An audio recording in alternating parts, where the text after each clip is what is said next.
ఉంటుంది. ప్రాంతీయ పార్టీలో ఎవరైనా కూడా నేను నెంబర్ 2 అనేది కానీ భావిస్తే అది అంతా మిథ్య మాత్రమే. రెండవది, మీరు చెప్పినట్టుగా అధికారంలో లేనప్పుడు 2014 నవంబర్ నుంచి 2019 అధికారంలోకి వచ్చేంత వరకు మే 28వ తారీఖు వరకు పార్టీని సింగిల్ హ్యాండెడ్గా నేనే మోసాను.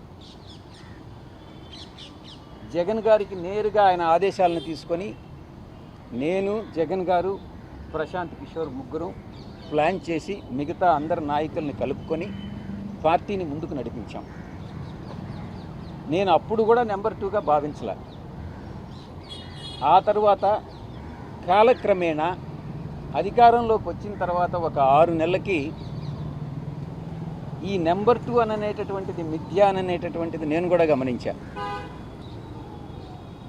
ఈ యొక్క కోటరీ నేను గతంలో ఏదైతే చెప్పానో ఈ కోటరీ సభ్యులందరూ కూడా నా మీద తినగవేము తీయనుండు అనేటటువంటి సామెత నాకు గుర్తొస్తూ ఉంది. మా యొక్క నాయకుడికి, అప్పట్లో నాయకుడికి చెప్పి సాయిరెడ్డి ఒక వెన్నుపోటుదారుడు అవుతాడు, ఏ రోజైనా మీకు మీ యొక్క